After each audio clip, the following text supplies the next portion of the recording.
When we discuss report writing, our goal should be to write good reports. I hate saying this, but there are a lot of bad psychological assessment reports out there. So let's talk about what makes bad reports because it'll help us write better ones. Many different issues can contribute to bad psychological assessment reports. There can be problems across the board. Here are some that are common. Confusing and or misleading reports. Reports that are so long that there's different information all over the place. There's no real structure to it. And that can be misleading. If the report is not clear in how it came to its conclusions, that is a bad assessment report. Incomplete reports.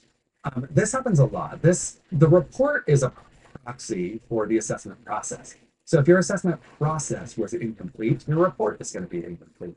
Sometimes when we see an incomplete report, it's just reflecting a not so great assessment. So if we read a report that says, I'm still not sure what's going on, I still don't really know, or I didn't even look at these other things that could be going on. I have these hypotheses, but I didn't look at them.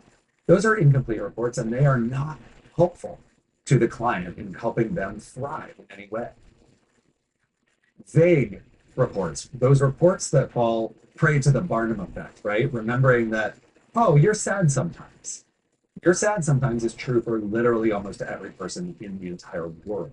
So if it is that vague that it applies to anybody and it's not specific about the person who was assessed, that is a bad report. Things that are inaccurate and or not rooted in science. If they're using a bunch of measures that have not been validated and no measures that have been validated, or if they gave a measure and they completely misinterpreted it. They gave an MMPI and they misinterpreted one of those scales and said it means something that it actually doesn't mean. That inaccuracy is a big problem and gets in the way of the client being able to use the report in any useful way. If they are culture or context ignorant, if they completely ignore and don't even discuss any background information, contextual information, any cultural information, then it is not an optimal report. And finally, if a report requires a reader or the consumer or the client to do too much work that should be done by the assessor, then it is not a good report.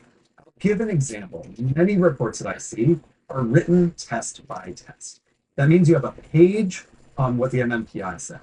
You have a page on what the PAI says. You have a page on what the TAT says. You have another page on what the projective drawings say, like a page or paragraphs of what these different things say. That means the reader has to remember what the MMPI said and 3 pages later say, oh, the TAT also said that. I'm putting it together. If the reader has to put it together like that, or even worse, if there's contradictory information 4 pages later, the reader has to do too much work. I do not like reports written this way.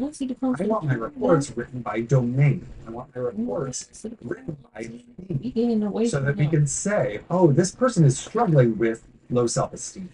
I don't have to infer that by reading that from the MMPI on 1 page, going 3 pages later and finding it again in collateral report measure and finding it elsewhere. You should be doing the work, and the report should reflect the work that you've done as an assessment.